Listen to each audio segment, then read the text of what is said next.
Good evening, everybody. Welcome. I'm going to get my notes. My name is Rabbi Dan Levin, and I'm blessed to be one of the clergy team here at Temple Bethel. And I'm grateful for everyone being here this evening. In late 1894, in France, Captain Alfred Dreyfus was on trial for treason. Captain Dreyfus was Jewish and was framed for treason by a couple of other people. And it became fairly clear during the trial that he was being framed. A young journalist and lawyer named Theodor Herzl was the foreign correspondent for the New Free Press, the Vienna newspaper, to cover what was at the time the trial of the century. And he was standing outside the courthouse during the trial, and one day he heard a mob begin to chant outside the courthouse, "Death to the Jews, death to the Jews." And he thought to himself, well, I could understand if they said death to the Jew, because there was a Jew on trial for treason. Theodor Herzl had grown up in a fairly assimilated Jewish home.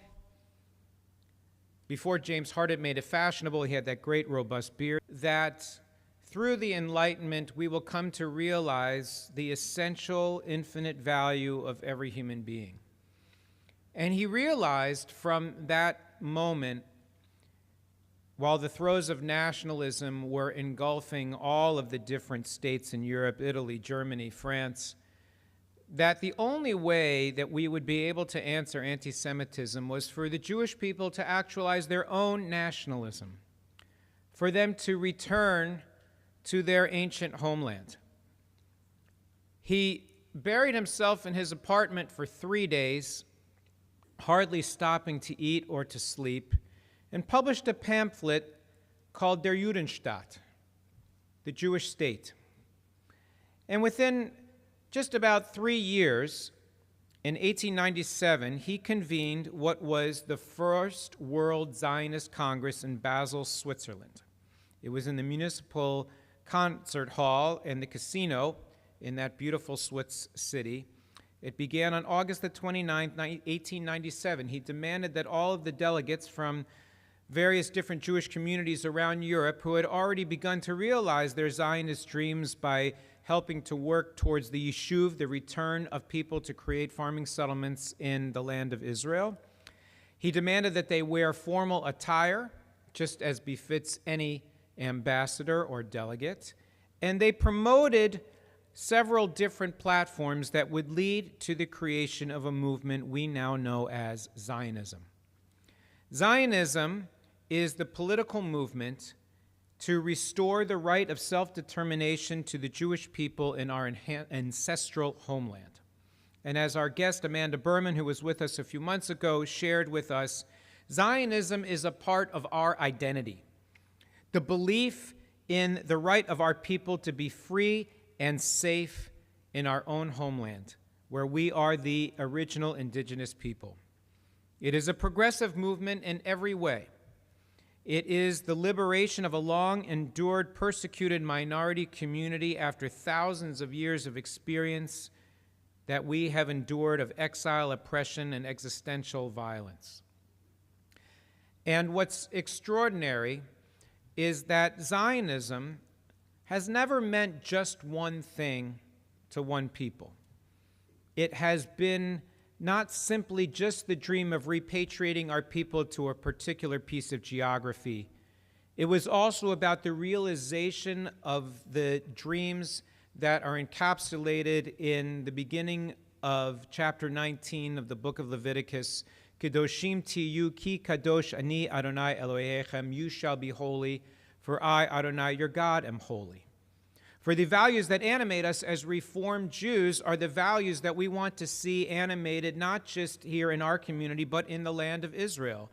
In order for Israel to realize its potential, we believe as Reformed Jews it needs to realize its dreams not just militarily, not just geographically, but also spiritually and ethically and morally. And that's why the World Zionist Congress, which continues to meet all of these years after that first meeting in Basel, Switzerland in 1897, continues to be the way that we as a people from all of the different continents and the land of the state of Israel come together to say, this is how we are going to build our homeland. And that's why it's so crucial and important that we gather tonight and that we do what we need to do to encourage as many people as possible to vote in the World Zionist Congress elections so that we can see our dreams come to reality. For as Theodore Herzl wrote in that initial thought, Im tirtzu ein zo agada, if you will it, then it is no dream. And so we're going to invite everyone to please rise as we renew our commitment to the hopes and dreams of our people as we sing together Hatikva.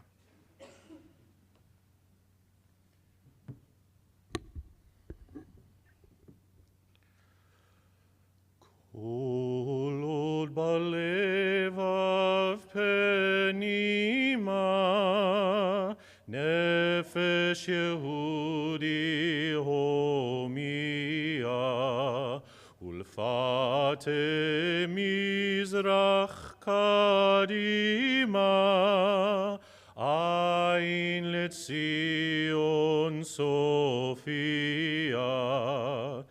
Od lovda tikvatenu, hatikva bat shnot alpaim, liotam chofshi be'artzenu, Erez Zion v'Yerushalayim.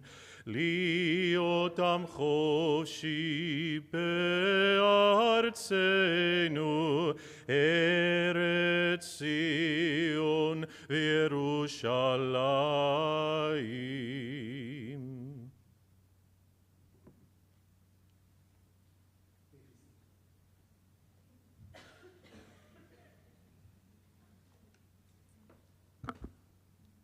Hi, everyone. I am Susan Stallone, the Director of Social Justice at Temple Bethel.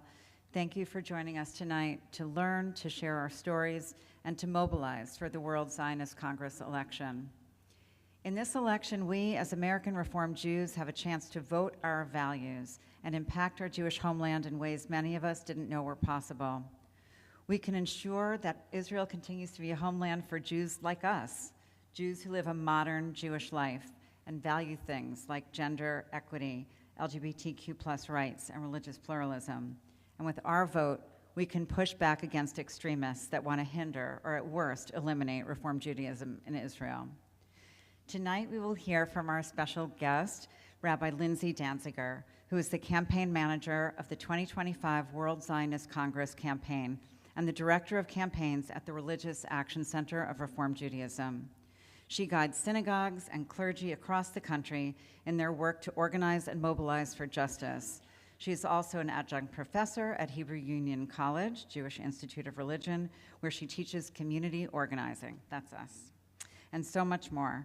Rabbi Danziger has come to us all the way from Nashville, Tennessee, and we appreciate her joining us tonight. We will also hear from Elaine Fisher, who has served our congregation in multiple ways over the years and is currently our Temple's election captain for the WZC election, and from Heather Erez, our Director of Youth and Family Education and Engagement. They will share their personal stories about why this election is so important to them. And then we will vote. We will mobilize to get our friends and family to vote so that we as Reformed Jews regain our seat at the table in this very important election. Welcome, Rabbi Danziger.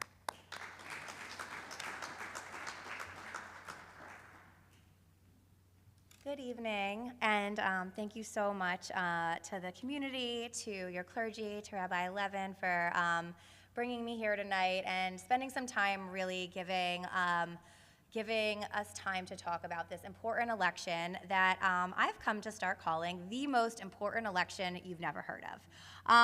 So hopefully we're gonna learn together tonight, but I love that you started by mentioning story. I believe that we're gonna get people to vote in this election, not because of the history or the numbers or the facts and the figures, but people face to face, sharing with one another what's in their hearts. What is their story? Why is Israel important to them? And if you are here in this room tonight, I know that you are a lover of Israel, because when you love something, you fight for it, and that's what we're doing. So before we dive into learning a little bit more about what the World Zionist Congress is, how it works, and what the Reform movement is running on, I want to ask you two questions. One is, what about Israel in this moment of intense emotion, pain, and anxiety is bringing you hope? What about Israel do you love and is bringing you hope? And the second question is, what about Israel right now is keeping you up at night? So just take a minute, turn to someone near you, and share your answer to one or both of those questions. What is bringing you hope around Israel right now? And what is keeping you up at night around Israel right now? So take 2 minutes and share your answer to that with someone sitting near you, maybe someone you know or maybe someone you don't know.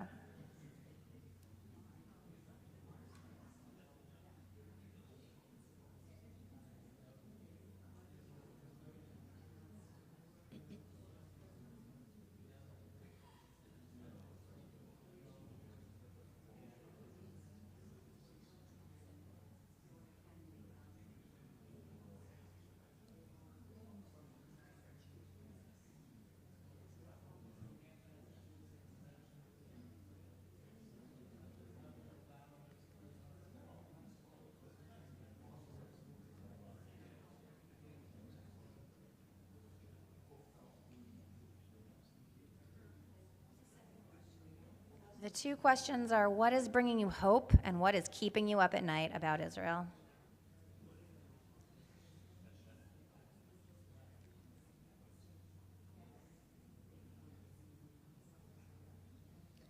So I do see some good conversations happening. Maybe I will ask you to hold your thoughts, and if there's maybe 2 or 3 people who are willing to share their answer that they said or that they heard to one of those questions. What came up? Yeah. I think to the second question, what keeps you up at night is that the whole world doesn't really understand what Israel is going through. You see this on the college campuses, they're all getting one-sided, it's not even sided, they're getting the whole Palestinian view. The Jewish narrative is never really discussed, it's not appreciated, it's thrown out. And the young people today just aren't even getting a balance view. They're getting one-sided views. You see what's going on at Columbia and all the other places. And that's what keeps me up at night. The next generation is going to be far less pro-Israel. Absolutely. What's going to happen to the next generation, and also that no one really understands what's going on there. Yeah. I just came back from a week in Israel, and the thing that the people, I think, are just incredible. What they're going through and what they're dealing with and what they've been through and how they're dealing with it from demonstrations, how they're dealing with it with support, is just incredible. People of Israel are at this time, nobody in the world is like what's going on now. The people of Israel, their resilience is giving us hope. How about one last person willing to share? Yes, in the white. So the IDF is giving me hope right now, because for the first time, at least to my knowledge and history of the Middle East, Israel's the dominant power, and that is the new paradigm for all of us, I think. The young men and women, and even not so young men and women of the IDF who have been called upon over and over again. I know some people in this room have personal connections to those young men and women who are fighting and giving up so much, giving us hope, and maybe also keeping us up at night. So if we could get our slides pulled up, I am going to share with you my answer, a little bit of my why, and what we can do about it. So you can move forward. You can move forward a slide, yeah. So a little bit of my why, what's keeping me up at night. and what's giving me hope and motivating me to work on this campaign for the World Zionist Congress for our reform movement in Israel. So the picture of the people with guitars, that is a picture of Hostage Square. Who here has been to Hostage Square?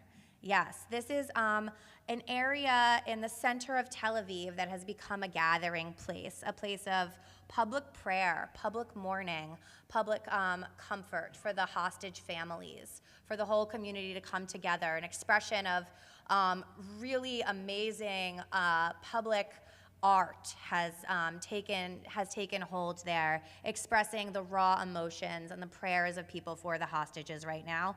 And this picture is our reform movement, our reform rabbis in Israel who go every single Saturday night for the end of Shabbat, and they hold a Havdalah service, not for their congregants, not for just Reform Jews, but for the secular public of Tel Aviv, for the hostage families who have nowhere to turn, whose hearts are breaking.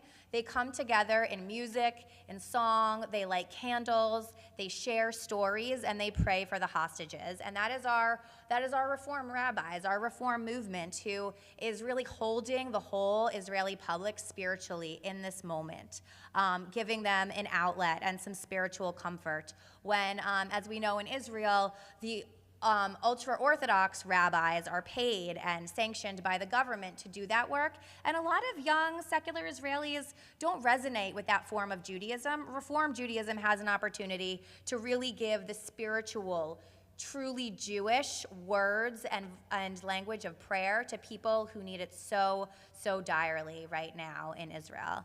And this other picture, and this quote from our prophet Jeremiah, and the daughters have returned to their borders. This is a picture of 4 of the young women who were spotters. Those are women it's actually all women who serve in the IDF, and their whole job is to stare at screens all day, deep into the night, for surveillance. And these women were stationed on the border with Gaza. They were staring at those screens late into the night, day in, day out, and they told their superiors, "We see what's happening. We see Hamas plotting something. This isn't normal. Something's coming. Something big is coming." And this has been big headlines as these women were released. What their generals, what their superiors said to them is, "You are the eyes of the IDF. You are not the brains." And they paid. They're the ones who paid in their blood, in their captivity. And these are 4 of those really incredible, brave young women who, this picture right there is them watching their 5th friend come home from captivity. They're watching her on TV as she's being released, as she's entering the land of Israel, coming home to her family. So for me, this is another thing that we are fighting for as Reform Jews in Israel that listens to the voices of women, in Israel that takes them seriously and heeds their words. So those are just some of my whys. And like I said, I start every training, everything I come into to talk about this election with our stories of why, because we told you at the beginning, we're gonna be mobilizing you tonight. We believe this is how you're gonna get your friends, your family to vote, not just by saying, hey, there's this thing, pay $5. It started in the 1800s. No, I think they're gonna vote because if you can find your story of why and share it with someone and move their heart, that's what's going to mobilize them into action. So I really encourage us to continue thinking about what is our why, what are we fighting for, and we can move forward on the slides. We're going to keep them up for a little while. So Rabbi Levin really started grounding us in what is the World Zionist Congress. Raise your hand if you have voted in the World Zionist Congress. Yay, a lot of us have voted. Keep your hand up if you've got someone else to vote in the World Zionist Congress. Yay, I want to celebrate all of you for doing that amazing work. So as we heard, the World Zionist Congress was started before the State of Israel, and it was started so that there would be a State of Israel. But something really interesting is you would think once Israel was founded as a sovereign state with a democracy, with a government, with all the things that a modern state has, why would there still be a World Zionist Congress? But the founders of Israel, the heroes of Zionism, knew that for Israel to succeed as a Jewish state, it had to be a project of the entire Jewish people. It had to be something that everyone felt a stake in, and they were genius in knowing that if they wanted world Jewry to feel a real sense of ownership and a sense of home in the state of Israel, there needed to be a democratic process for us as Jews living outside of Israel to have a voice, to have a vote, to have a say in the budget, in the important decisions in the state of Israel, and that democratic process is the World Zionist Congress. So raise your hand again if you've ever heard or felt, it's not me who lives in Israel, it's not me who's putting myself on the line, sending my kids to war. Who am I to tell Israel what to do? Have you ever felt that way or heard that argument? Well, I hear you when you say that. I hear people when they say that, but this one action every 5 years is explicitly our lane. As Jews who live outside of Israel, this was designed for us. This was our way to cast our votes, to have a say in really important things that happen in the state of Israel. So if you remember one thing, it's the more votes we get, the more delegates we get to send to Israel, and therefore the more money and influence we get to have a say over and direct in accordance to our values and our priorities as Reform Jews in the state of Israel. You could do the next slide. And this is a quote from Anat Hoffman, a previous director of the Israel Religious Action Center, one of the organizations of the Reform movement in Israel, that Israel is far too important to be left in the hands of Israelis alone. What happens in Israel affects every Jew on the planet. This is what came to mind when you shared your thing. It's coming for us. It's coming for our kids on college campuses. There's no opting out in the year 2025 and saying, I'm a Jew who lives in Boca Raton. What happens over there is Israel's problem. What happens here is what I care about. We've seen how it impacts all of us. It impacts us, it impacts our children, it impacts the next generation. So it's crucially important that we vote and we get all of our friends and family to vote. Next slide. So what are we actually running on as the Reform movement? These are the real pillars of our platform. And these are our priorities if we get enough delegates to have a real power in the Congress. Protection of democracy. We have seen in recent days, even very recent days, some anti-democratic creep in the government of Israel, whether it's judicial reforms or the recent firing of the top intelligence official in Israel. Things that scare us for our Israeli family, our Israeli friends who really want to live in a democracy. The last time I was in Israel, a few months ago, with my good friend Allie Root, who made Aliyah, her mom's here tonight, young people were saying to me, we're thinking of our plan B. Like, we don't know the future of this country. Young, smart people starting their families, starting their businesses are getting scared.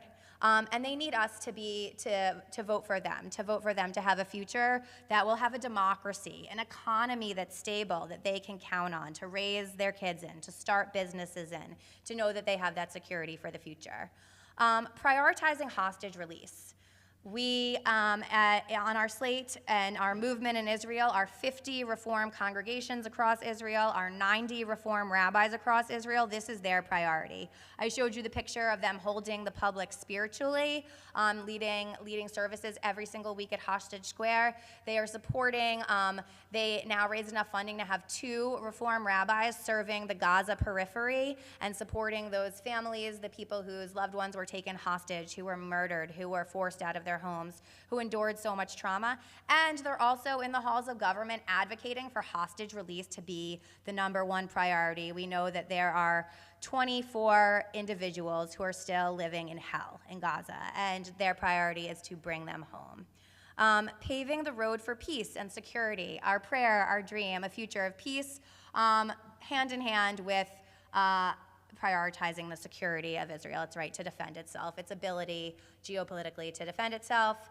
The fight for equality for Reform Jews in Israel. This is a really important one. We started talking about how in Israel, ultra-Orthodox rabbis are the ones who are given a salary, who are given a building to have their congregation meet in. Reform rabbis in Israel are not given that. They have to fight for every bit of recognition. They have to fight to be able to serve their community. Women rabbis have a hard time being recognized. And it's not just about the Reform Jews in Israel, it's also about our kids, our children, children who are from interfaith families, people who converted with Reform rabbis, our rabbis who we love and who we respect, are not considered Jewish in Israel, and there are people running in this election who, if they get enough votes, have said they will and will have the power to make sure that those people do not have the right of return anymore. So they wouldn't even be able to move to Israel and claim their citizenship as Jews in the land of Israel. So that's another thing we're fighting for. And of course, our Reform Zionism. The Reform movement is actually the largest Zionist organization in the world outside of the state of Israel. So we are mobilizing our 850 congregations across the United States to really have a grassroots base who's willing and excited to take action for Israel. Next slide. So how does this all make a difference? That's a lot of information. How does this work? We're not going to go like super into the weeds because we could be here all night, but we're going to talk a little bit about how this actually works. So the votes in the World Zionist Congress control $5 billion over 5 years. And a lot of people say, so where does that $5 billion come from? And here is where. The three huge national organizations of the State of Israel, the World Zionist Organization, the Jewish Agency, and Kakal, or the Jewish National Fund. And they each control something different. So if you remember one thing about how this works, it's policy, people, and land. So policy, that's the World Zionist Congress. We send our delegates and they make strong statements. They pass resolutions saying that as a global Jewish people, we should accept female rabbis. As a global Jewish people, we should recognize LGBTQ+ rights. Policies like that. On to people. The Jewish Agency has a lot of power over the global Jewish people. They're the ones who make the decision who counts, who's a Jew, who is allowed to move to the state of Israel. They also send people here. Have you ever met like a fresh-faced young Israeli emissary working in your congregation or a summer camp or a federation, building relationships with people in our community, showing them person to person what Israel is, making it come alive for them? Have you ever met those people?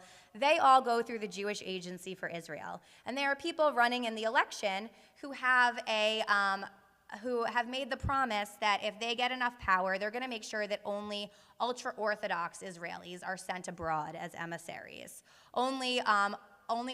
And in that case, only ultra-Orthodox institutions would be able to receive them. You couldn't send an ultra-Orthodox young person to a Reform Jewish summer camp like Camp Coleman. That wouldn't work. So we would be cutting off our young people in the non-Orthodox world from those person-to-person relationships with young Israelis that are so important in reaching the next generation and preparing them before they get to campus and hear all these lies about what an Israeli is or what an Israeli believes in or stands for. So we would be cutting off our young people from having those real relationships. And lastly, land. Kakal owns 13% of land in the state of Israel. And they, every time a transaction, renting or selling a property on one of their pieces of property happens, it goes into this coffer of the Jewish people. This money doesn't belong to Benjamin Netanyahu, it doesn't belong to Knesset, it belongs to me and you. This is the money of the Jewish people, and we can decide how we spend it. So our movement would prioritize rebuilding the communities in the north who have been bombed, who their communities have been destroyed, people have been displaced from their homes.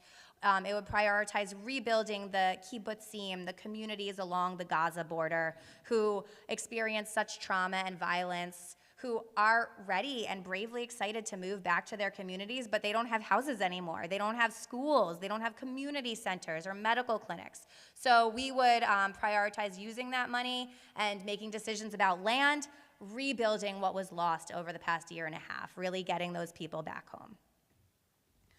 So this is what you have to remember: more votes, more delegates, more board seats in those organizations, more power, resources, and funding for our values.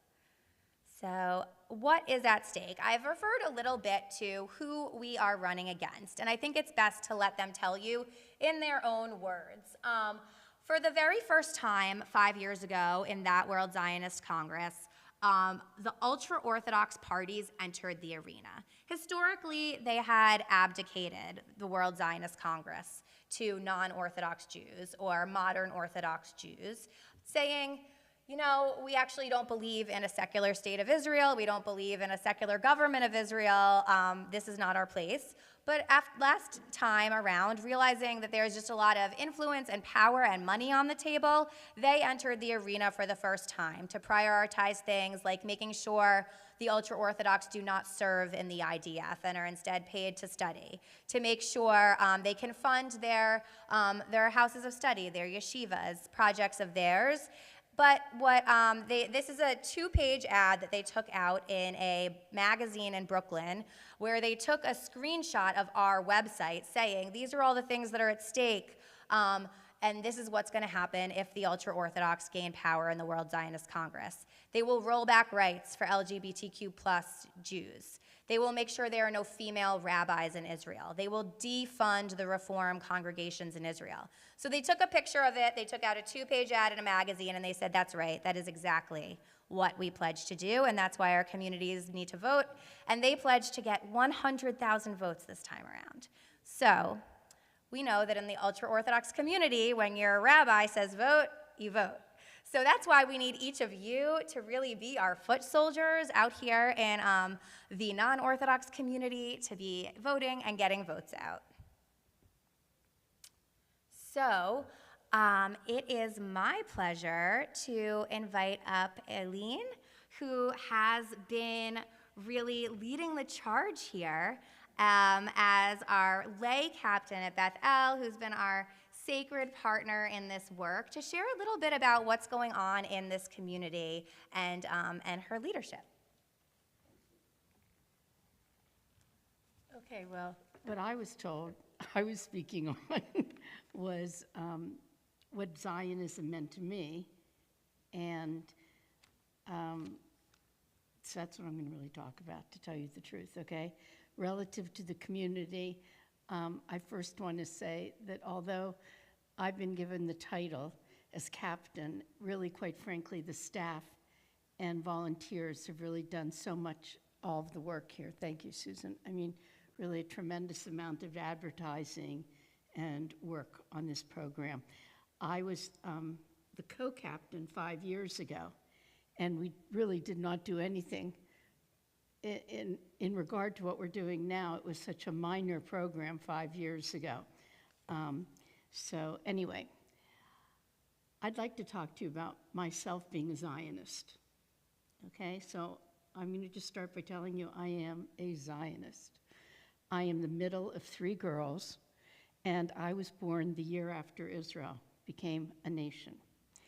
My older sister, who was 3 at the time, obviously was born before Israel became a state, and my younger sister was born within a couple of years of Israel becoming a state. So we are very, very proud children of very proud Zionist parents.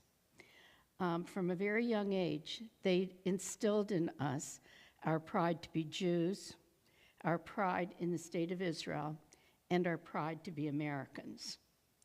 And I say that specifically because all too often when we're talking about Israel and everything, I think people forget to talk about that for many generations to come over here to the United States and to be in the United States, a lot of the Jews we got to live our lives because we were living in America. There was not a dinner in my house in which the topic of Israel did not come up. It changed from initially being what's new in Israel to what's happened today in Israel. And you have to remember, this was before cell phones. This is when news was only on at 7 o'clock at night or 6 o'clock at night. There wasn't 24-hour news. My father was a pediatrician who would come home from work and want to know, well, what happened today? He also, my mother, who was on the National Board of Hadassah, he would always start by, okay, what happened in Hadassah today? But politics was discussed regularly at our dinner table, as well as the building of the new Hadassah Hospital in Nine Karen at the time. You have to remember, this is the 60s, 50s, and 60s.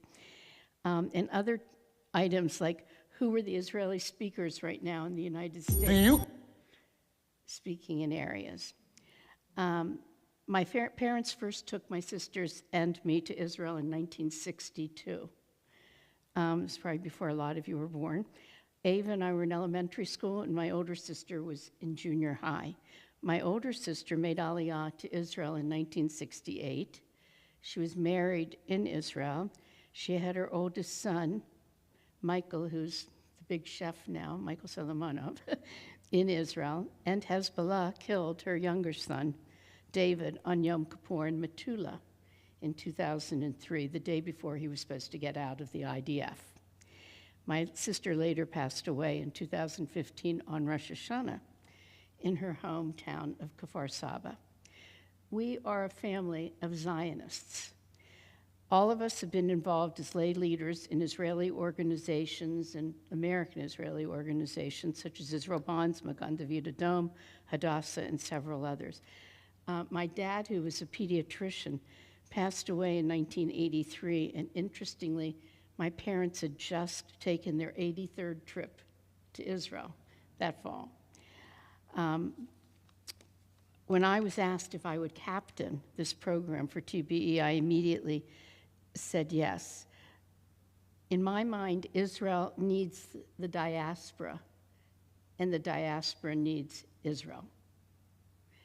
And I could really stop right there, because that's how important I feel that that statement is, but I will go on. I don't want to change Israeli politics. I don't want to have I'm not out to have a say in Israeli politics, just like I don't expect Israelis to have a say in voting in the United States. But I do want Israelis, but I do want to have a say in the $1.5 billion every year that gets distributed annually by the World Jewish Congress in Israel to support Israel and world Jewry. I very strongly stand for the vote reform #3 slate, which seeks a democratic, pluralistic, and vibrant Israeli society. I want the money to be spent supporting the most vulnerable members of Israeli society, continuing the humanitarian and rebuilding response that's been going on since October 7th attacks, cultivating a well-rounded Jewish identity in Israel, supporting Aliyah to Israel from around the world, not just from the United States, Zionist education, and increasing security at all Jewish institutions. I really could go on, but I just ask you to vote. You know, I'd like to say vote reform #3, but I just want you to vote. Okay, that's the most important thing as a Jew, just to have a say and to vote. Your vote will help increase, if you vote for the reform or the more liberal movements, it'll help increase our mandated delegates at the 39th World Zionist Congress election this coming October, whose mandate is to support the vibrancy of Zionism and to unify the diverse voices and constituencies across the Jewish community. So just please vote. Honestly, if you have any trouble, we're all here to help. I'm out there before every service and after every service on Friday nights, and we do have people coming at I think at Lunch and Learns and at everything. We have people around to help. We finally got our paper ballots. So people that are having trouble with their cell phones can take a paper ballot home and take care of it that way. So I just encourage you all to vote. Thank you.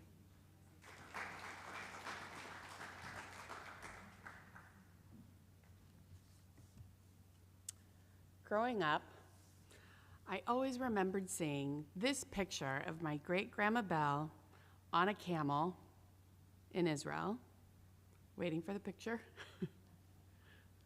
There is a picture. There's Grandma Belle. She made it. And I was told always growing up that one day I needed to visit Israel. I grew up in a Reform congregation and went to our regional URJ summer camp. Shout out Camp Swig. And when I was 10, I came home and I decided I'm going to be a rabbi. My mom, who was not born Jewish, decided it might be officially time for us to convert. And we decided to do it at a conservative synagogue where our family friend was a cantor and led the conversion classes.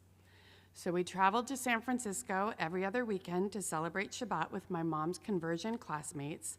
And I finally had my conversion mikvah and ceremony where the rabbi proudly exclaimed that I was 100% plus Jewish. Done. So from then on, my Jewish journey took me through my bat mitzvah in various leadership positions within NIFTY, the Reform Jewish Youth Organization, and my camp, and finally to Israel. First as a tourist with my grandpa as a high school graduation present, and then for my sophomore year of college where I attended HUC, Hebrew Union College, in Jerusalem for a year while I lived on a kibbutz. Israel spoke to me. I loved everything about it, and I knew that after I graduated, I wanted to make Aliyah and call Israel my home. In 1999, I proudly headed to the Ministry of Interior offices in Jerusalem to start the paperwork. In my very beginner's Hebrew, I proudly showed my bat mitzvah certificate, my baby naming certificate, my conversion certificate, and a copy of my parents' ketubah. The office clerk turned around, pulled down a huge binder, and started sifting through page by page. He finally slammed it shut and told me that my rabbi's name was not in his binder, and so none of the paperwork I had was kosher, none of it counted, and I would have to convert again if I wanted to live in Israel. He gave me information on how to sign up to live on an Orthodox kibbutz for a year so I could restart the process and then formally convert to Judaism and move to Israel. I remember walking away stunned. I felt my dreams were shattered, and I was incredibly angry that my identity was questioned. Sadly, I booked my one-way ticket back to San Francisco. While I was home, I started talking to people, and some friends heard and encouraged me to speak to someone at the Israeli consulate. I did so, and I learned that from the United States, I could make Aliyah because here the people working in the consulate recognized and understood the reform and conservative movements, and they accepted my conversion. So after a lot of tears and frustration, I was finally able to call myself an Israeli citizen and made Aliyah. Many would think that my story ended there. But my Jewish status is still determined by the Orthodox movement when it comes to recognizing my marriage and the Jewish status of my Israeli children. My 19-year-old son is old enough to serve in the Israeli army, and they would welcome that right now for sure. However, if he wanted to have a Reform Jewish wedding and have our clergy who performed his bar mitzvah perform his wedding, it would not be recognized. And if he one day wanted to be buried in Israel, he cannot be buried in just any cemetery that he'd want to be buried in. He would need to be buried in a civil cemetery, which is the same as myself, even though my husband could be buried in a religious cemetery. Here at Temple Bethel, we don't ask our students if their mothers were born Jewish or if they converted according to Orthodox Jewish laws. We teach all of our students to love Israel, that it is their homeland and it is a safe place for Jews. We teach them to act with kindness and to respect others, regardless of gender or sexual identity. We love our clergy, male and female. We want our clergy to be able to perform our life cycle events, and they should be recognized in Israel, our Jewish homeland. This week, our 600 students participated in their own mock election about Israel. We want everyone to have a voice in Israel, even in kindergarten. Our students and our children will not be turned away or told that they aren't Jewish enough, not on our watch. Your vote in this World Zionist election helps to ensure that that is the case. And this is my why. This is why I urge you to vote reform in this election and to encourage your friends and family to join you to make this positive impact on Israel. So now we are going to watch a video that is going to help us explain how to vote. So if you have not yet voted, pull out your phone because you can watch it step by step and it will help you vote reform. and we will do it together.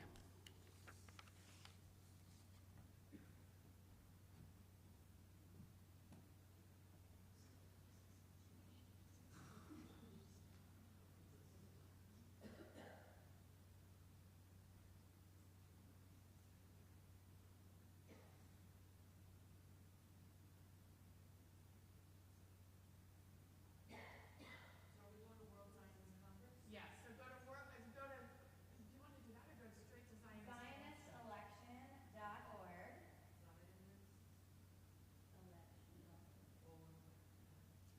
Yep. Can also look around.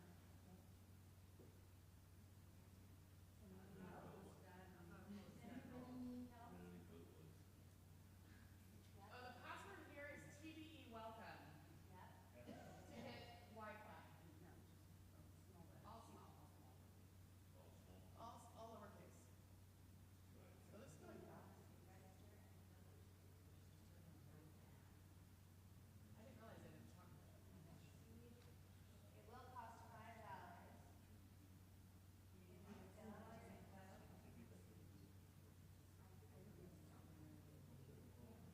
WorldZionist.org.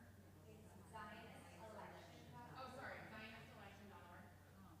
And once I got there, I just forwarded the website to my kids. That's what I was supposed to do. Yeah. And then I told them I would Venmo them the $5.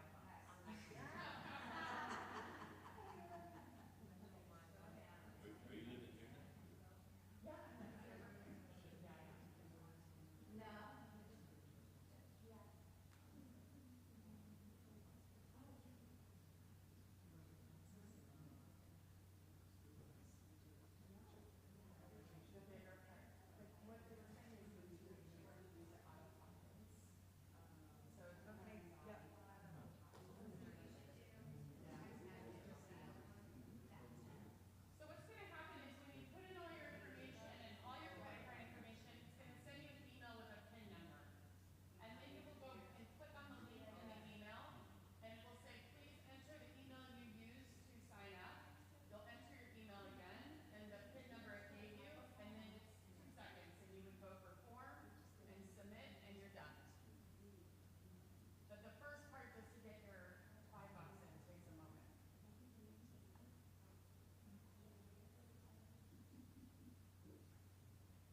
Anyone else need help?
Well, this is wonderful having everybody here vote together. Thank you, everybody, for coming. We'll walk around, we'll help you, we'll email you information, give you printed information.